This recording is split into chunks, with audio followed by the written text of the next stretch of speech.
Hello there, I'm Fred. I'm in Austin, Texas right now for something called the South by Southwest Music Convention. It's an annual convention in which national touring bands, booking agents, managers, and record label executives meet. Hey, can I borrow your microphone? There's so much buzz around South by Southwest changing, and for whatever reason, this conversation is very polarizing. This video, like my last, is to highlight the then versus now in terms of the changes in the digital media landscape. Before we get into the beginnings of South by Southwest, I wanted to briefly touch on this festival that paved the way, I feel like, for many music festivals to come in Austin, and that was called Aqua Festival. So Aquafest began in 1962 in hopes for more tourism for the capital city during the late summer and what would normally be a slow period of the year. The coolest highlight for me was the Batman movie world premiere in 1966, with the whole cast from the film in attendance. And I think this would foreshadow the popularity of South by Southwest world movie premieres. There were also these boat races that were quite popular that ended in controversy and ended up being protested by a local group called the Brown Berets. We spoke with Paul Hernandez there, an outspoken critic of the races. Okay, to start off with, could you tell us why you're opposed to the boat races in their present location? Okay, first of all, it's the most obvious, of course, being the noise, the pollution, the traffic, the congestion of thousands of people, tourists invading a residential area and leaving their trash behind, the roar of the motors of the boats. The goal for the Brown Berets was to get Aqua Festival moved to another location. Aquafest would eventually get moved to Auditorium Shores, which was a larger park, and Auditorium Shores would eventually be the home to many big shows for South by Southwest. But that's all I'm going to get into. Essentially, Aquafest walked so South by Southwest could run. So 4 guys, Lewis Black, Roland Swenson, Louis J. Myers, and Nick Barbero created South by Southwest. With the Austin Chronicle being a silent mascot, as Roland was an employee there, Lewis Black the editor, and Nick Barbero the publisher. Also, fun fact is that South by Southwest got its name from the Alfred Hitchcock film North by Northwest, due to where Austin was located regionally. South by Southwest was inspired by a New York music conference called New Music Seminar. Michael Corcoran, a former Austin Statesman journalist, writes in his Substack, "I actually go back even further when South by Southwest was called the New Music Seminar and held in New York City each July. NMS was the model for the music conference former band manager Roland Swenson and booking agent Louis Myers wanted to bring to their hometown. With the support of the Austin Chamber of Commerce, Swenson talked the NMS owners into producing an Austin spinoff, the Southwest Music Conference, in March 1987. The third week of March, spring break, was chosen because the students left town, leaving more room in the bars and clubs.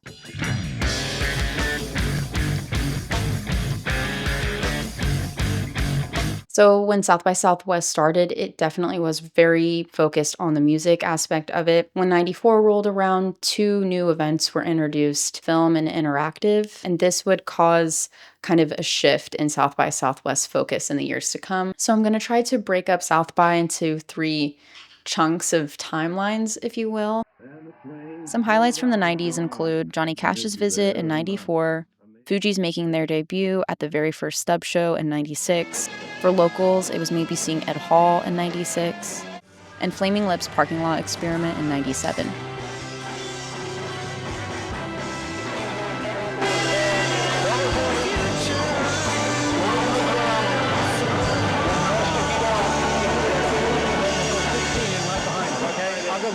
Okay, if you can get him up, okay? The test begin. The test begin. The test begin now. A bit to play in all this, and everybody turns their tape decks on at the same time, and whatever I put on the tapes comes out of it. For just a little while longer, then you can sort of spread out and get to the edge. It'll be quicker. I mean, just the thought of all the car speakers clashing. Number 6. When doing research, I found this LA Times article from 1996 that echoed a lot of the same concerns and complaints from the 2020s. Chris Riemenschneider writes, "It's the same story for many Austinites, who for 10 years have watched the annual South by Southwest grow from showcase for local bands into the music industry's biggest display of talent, and many say pomp. Later on in the article, Lewis Black quotes, "Austin is such an intimate place, and this thing isn't intimate anymore. But, we can't tell people not to come. We sell Austin. That's why people come to this conference," he said. "The weather this time of year is perfect, the club scene is the best in the country, and we have so many great restaurants. It's more of a vacation than a business meeting for these people." There were South by Southwest haters early on, with concerns over the lack of Texas artists on showcases. When the directors received hate mail, they turned it into merch, as one naturally does. Most people look back on the 90s during South by and think it was its most easygoing period, with it still being rooted in the local scene, but it was already turning into something much bigger than expected. In an excerpt from the book South by Southwest Scrapbook, People and Things That Went Before reads, "And while day parties were ultimately more of a 21st century thing, they were already starting to proliferate. The popular Americana Tin show at the Yard Dog Gallery began in 1996. In 97, reviewing a set by the Masters of Reality at Emo's, Andy Longer of the Austin Chronicle proclaimed it the year of the day party. Little did we know.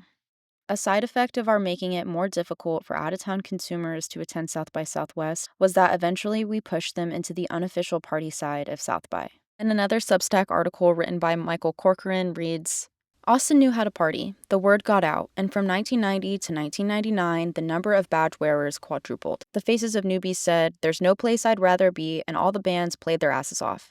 They'd come from far away at great expense to play for the agents, managers, record companies, festival bookers, and journalists who could take them to the next level. Buck a hangover." Unfortunately, it's safe to say that after the 90s into the new millennium, South by Southwest went full corporate. The kids, the bands, the fans, and everybody about the future of music. A lot of people say music is in an uncertain state right now, and we want to find out what the kids can do, the bands can do, and everybody can do to kind of push music in a certain direction. Check out South by Southwest. Everything's bigger in Texas, so I fit right in because I'm bigger. Somewhere here in the streets of Austin, we'll find the future of music. Now in its 16th year, the South by Southwest Music Conference annually transforms Austin into a mecca for fans and industry folks with over... Arctic Monkeys, the boys rocked, living up to the hype for one night. Here's a question on everybody's lips this week. Is it too big? South by Southwest has definitely grown to the point where it's overwhelming at times, but there's no experience quite like it.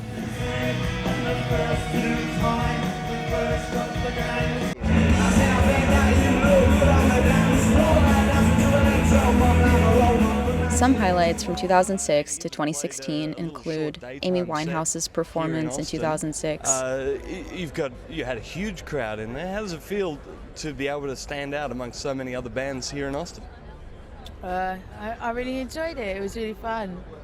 What were you expecting coming to South by Southwest? I knew it would be fun. I didn't really know what to expect. I knew it would be cool though. I didn't really know what to expect, but it's a real one-off, this place. I've never been anywhere like it, so it's really cool. Yeah. Have you ever been? Twitter launching in 2007, The Strokes set in 2011.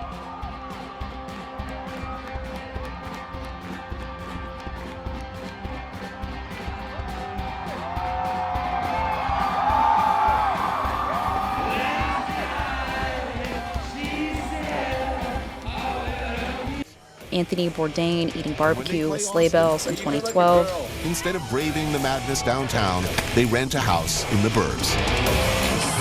As if you visit the sleigh bells, you're likely to get a really great meal. Like, how gorgeous is that? And Prince and Lady Gaga performances in 2013, which screamed peak commercialization of South by Southwest, but it was still fun and accessible for most. But going back to the Strokes in 2011, so story time very quickly, in 2011 was my first South by Southwest. I came down during my senior spring break. I was freshly 18, but that wasn't a problem at the time because there were so many 18 and up shows. That last Saturday, the Strokes was playing a free show at Auditorium Shores, that park I had mentioned previously. An outdoor park, it's quite massive, but it had reached capacity. People were very drunk and just knocked over the barricades.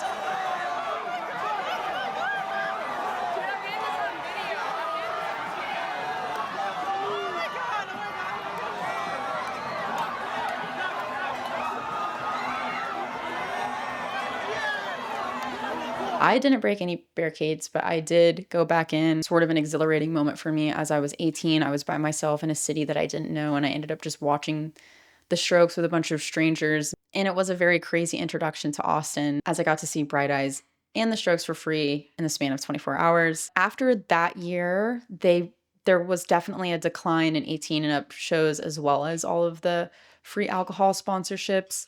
So for context, in an article for KUT titled "After Biggest South by Southwest Ever, City Officials Suggest We Dial It Back," reads, "Even at official South by Southwest shows, there were issues with crowd control. People denied entrance to a free show by the Strokes at Auditorium Shores rushed the gates on Thursday." Further down in the article reads, Don Pitts, the city official, says South by Southwest has become a spring break destination where vacationing college kids come to party for cheap and sleep wherever they can. We had a complaint from the state cemetery from people sleeping in the state cemetery and bathing in the fountains. It seemed by the 2010s the buzz was out about all the free booze, free shows, celebrities everywhere, big brands and sponsors paying headliner artists to play their corporate parties, while smaller acts would be lucky to get paid $200.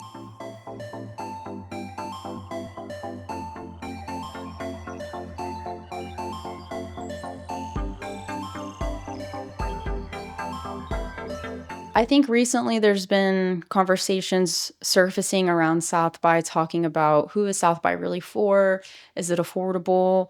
Is it dying? Has it gone corporate? These are all points I see in internet discourse. I think the reality is that South by has always been corporate. It's always been kind of a festival for the industry insiders. I think the DIY spirit of South by Southwest is very much still alive. I think it might just be a little buried underneath all of that corporate money and panels around AI. What do you think that people can do who are watching this to sort of take the power back and push music in a better direction? First, turn off your TV, and then first go see a show. Go to shows. Just get out there and see more and more shows.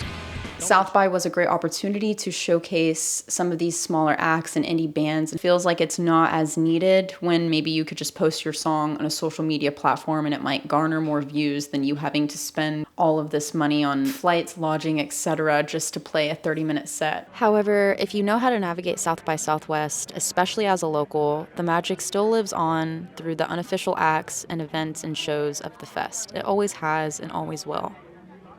If you find yourself at the right time and the right dive bar, you really might catch something very special. And I've had the pleasure to go to some pretty crazy unofficial parties and events during South by Southwest, like parties inside of Long John Silver's. Second, excuse me. Sorry.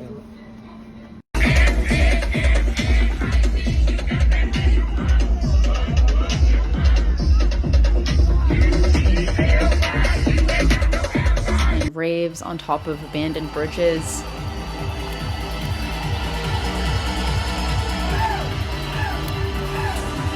So that's always exciting for me, is to see kind of what the local scenes are cooking up. Just a recent development as of a few days ago that they are implementing a lot of changes to the scheduling of South by Southwest in 2026. These changes include the shortened duration of the fest. The festival will now run from March 12th to the 18th of 2026, reducing its length from 9 to 7 days. All major components of the festival, the conference, film and TV, and music will all occur at the same time over the 7 days, eliminating the traditional second music weekend. But despite the condensed schedule, South by Southwest assures that the music festival remains integral, offering 7 nights of showcases instead of the previous 6. And the Austin Convention Center, a central South by Southwest venue since '93, is slated for demolition and reconstruction, expected to be completed by 2029. While other people are a bit worried with the elimination of a few days and the money that that brings into these bars, venues, restaurants, etc., it's definitely divided down the middle of, is this helping or hindering Austin, the economy, the music industry? This isn't a video of me hating on South by Southwest, because again, it was my introduction to the city and what made me fall in love with it. It will continue to be the introduction of Austin for many others as well. I think we're all curious of getting to the point of figuring out how to cultivate something new for Austin, something exciting, something that we want to remember, but also not wanting to leave on a cynical note and have some optimism for what could possibly come in the future. Anyway, thank you guys so much for watching and for supporting my channel, and yeah, I'd love to know what you guys are thinking in the comments.